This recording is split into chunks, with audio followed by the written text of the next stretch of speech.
오늘 함께 묵상할 성경 말씀은 사무엘상 28장 3절에서 25절 말씀입니다. 사무엘상 28장 3절에서 25절 말씀입니다. 오늘은 6절과 7절 말씀을 읽겠습니다. 사울이 여호와께 묻자오되 여호와께서 꿈으로도 우림으로도 선지자로도 그에게 대답하지 아니하시므로 사울이 그의 신하들에게 이르되 나를 위하여 신접한 여인을 찾으라.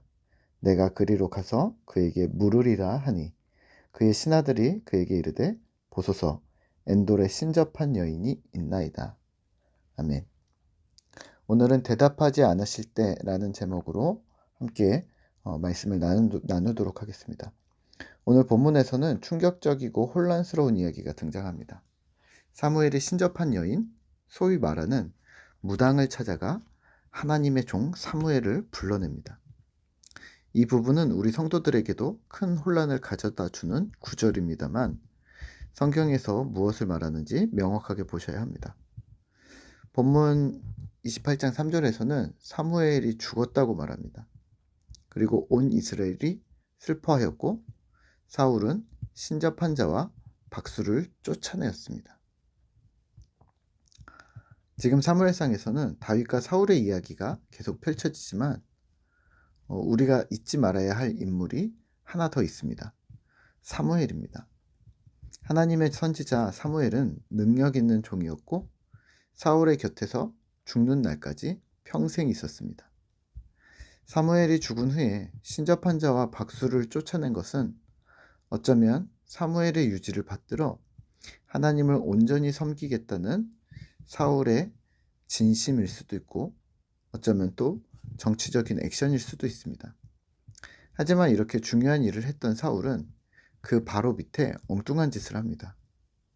쫓아내고 없이 하였던 신접한 자를 본인이 찾는 겁니다. 사울은 왜 이런 행동을 했을까요? 5절입니다. 사울이 블레셋 사람들의 군대를 보고 두려워서 그의 마음이 크게 떨린지라. 두려워서 그랬습니다. 또 왜 그랬을까요? 6절입니다. 사울이 여호와께 묻자오되 여호와께서 꿈으로도 우림으로도 선지자로도 그에게 대답하지 아니하시므로. 사울 입장에서는 전쟁이 일어나게 생겼는데 그래서 하나님께 기도했는데 하나님이 대답하시지 않으셨습니다. 아마 이런 분들이 있을지 모르겠습니다. 사울은 역시 믿음이 별로였어. 아무리 하나님이 대답하시지 않는다고 해서 그런 이상한 짓을 해? 우리는 이런 상황에 사울과 같은 실수를 정말 안 할 수 있을까요? 몇 년 전 함께 사역했던 목사님과 함께 그 당시에 미금에 있는 아울렛에 들렸습니다. 양복 맞춰놓은 것을 찾으러 간 거였는데요. 그 옷가게 주인과 목사님이 친분이 상당히 보였는데 두런두런 사장님과 이야기를 나누다가 사장님이 그 목사님께 이렇게 물었습니다. 본인이 내년에 결혼하게 됐고 날짜를 잡았는데 신부가 혼자서 사주를 보고 오더니 날짜를 바꾸자고 했답니다. 그리고 잘 먹고 잘 살려면 이름도 바꿔야 한다고 그래서 이름도 바꿔야 한다고 하면서 이게 고민이라고 했습니다. 제가 볼 때 거기서 문제는 아내 되실 분도 교회를 열심히 다니는 사람이었고 양쪽 집안 다 권사님 집안, 교역자 집안이라는 것이었습니다. 말도 안 되는 일 같으면서도 우리 주변에서 사실 비일비재하게 일어나는 웃기고 슬픈 일입니다. 점 보고 사주 보는 것 하지 말라고 하니까 교회 안에서 없어진 듯 합니다. 하지만 이런 이야기 들어보셨을 겁니다. 용서하고 들으시는데요. 영험한 권사님, 능력 있는 권사님, 그래서 기도받으러 간다. 뭐 이런 얘기 들어보셨을 텐데요. 저도 어렸을 적에 어머니 손에 이끌려서 그 어떤 권사님 댁에 간 적이 있습니다. 제가 어디가 아팠던 기억은 없는데 좋다고 하니까 기도받고 대침으로 큰 이불 하는 그 바늘 같은 큰 대침으로 이마랑 어디 맞고 기도받다가 도망쳤던 기억이 있습니다. 너무 무섭고 아파서 힘들었는데요. 그 옛날 계셨던 분들이, 제가 어릴 때 있었던 분들이 아직도 있으시더라고요. 바른 신앙과 바른 신학, 또 건강한 교회를 추구하는 오늘날에도 말입니다. 가끔 비공식적으로 집사님들이 이야기하시는 것을 들어보면 지근거리에 이런 분들이 계십니다. 자식이 대학에 들어가야 하는데, 또 취업을 해야 하는데, 그런 권사님 혹은 장로님 또는 목사님을 찾아가서 기도를 받습니다. 그리고 감사 사례를 하고 옵니다. 권사님이든 집사님이든 목사님이든 이런 일들이 우리 주변에서 아직도 진행형이라면 경계하셔야 합니다.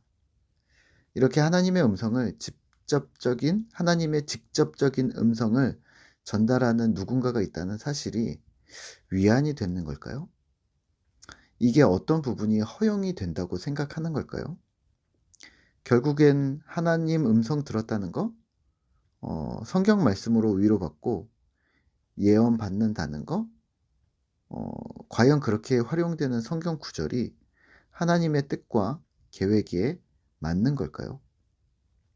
또 어떤 분들은 이렇게 기도합니다. 하나님, 제가 이 대학을 가야 합니까? 저 대학을 가야 합니까? 혹은 저 회사를 가야 합니까? 이 회사를 가야 합니까? 먼저 전화가 오는 대학을 가겠습니다. 회사를 가겠습니다. 이것 또한 하나님의 인도하심을 올바르게 받은 걸까요? 이렇게 하면 불안과 두려움들이 사라질까요? 만약 이런 방식으로 위안을 얻고 평안을 추구하고 계신다면 우리는 이미 실수하고 있는 겁니다. 기쁨이 아닌 불안과 두려워하는 마음으로 신앙하고 계신 건데요. 그것들이 우리의 신앙의 원동력이라면 그건 바른 신앙이 아닙니다. 성경으로 돌아와서요. 신접한 여인은 사무엘을 불러낸 것이 아닙니다.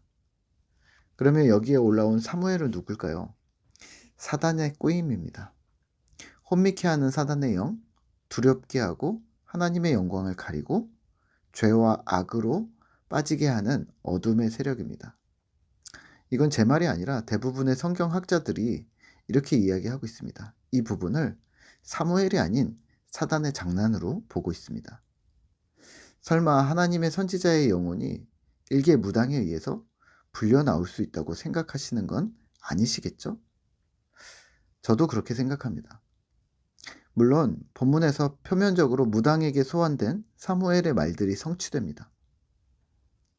하지만 악한 영, 역시 혼미케 하는 능력이 실제한다는 것을 생각할 때 이 또한 가능한 일입니다. 그 앞에서 사울은 두려움과 불안함으로 정신을 차리지 못했고 자신을 무엇을 하고 있는지 인식하지 못했습니다. 오늘 이 아침에 우리는 무엇을 생각해야 할까요? 이 성경 본문이 이 부분에 기록되어져 있는 이유를 생각하셔야 합니다. 사울의 몰락과 그가 어떻게 하나님을 버렸는지, 하나님을 떠난다는 것이 얼마나 비참한지 적나라하게 보여주고 있습니다. 선지자를 잃었고 하나님이 말씀하시지 않았고 또 악한 영에 속아버린 사울의 모습을 말입니다. 우리는 오늘 하루 어떤 삶을 살아가야 할까요? 우리의 삶이 급하고 두려울 때, 불안할 때, 게다가 하나님께서 아무 말씀 안 하시는 것 같을 때 여러분들은 어떤 선택을 하시겠습니까? 입술로는 하나님을 믿는다, 교회를 다닌다라고 말하면서 생각과 삶의 방식은 하나님을 떠난 채 나의 생각과 세상 방식으로 살아가고 있는 것은 아닐까요? 정말 우리는 성경대로 기독교 세계관으로 또 개혁주의적 신앙관으로 우리는 살아가고 있습니까? 바른 믿음을 가지고 바른 행동을 우리 삶에서 실현하는 그러한 신실한 신자 되시기를 기도합니다. 아멘. 오늘 함께 같이 기도하겠습니다. 하나님 감사합니다. 오늘 우리는 참으로 어리석습니다. 두려움도 많고 불안도 많고 또 총명하지 못한 우리를 불쌍히 여겨주시고 하나님을 바르게 섬길 수 있도록 바른 믿음을 우리 안에 허락해 주십시오. 하나님이 대답하시지 않을 때 또 우리에게 하나님의 음성을 전달해 주는 선지자가 없을 때 우리 스스로 우리의 믿음을 나도 믿지 못할 때 하나님, 우리가 하나님이 여전히 살아계심을 우리가 인지하도록 주님 도와주십시오. 세상에 속고 악한 영에 속고 사람에 속고 나 스스로에게 속는 그러한 어리석은 자가 되지 않게 주님 도와주시고, 하나님, 우리가 주를 바라보는 일, 다시 처음부터라도 지금부터라도 언제든지 시작할 수 있는 그런 하나님을 향한 믿음을 가진 신실한 제자들이 되어지도록 오늘도 우리를 붙들어 주시옵소서. 오늘도 주께서 우리와 함께 하심을 믿습니다. 예수님의 이름으로 기도드립니다. 아멘.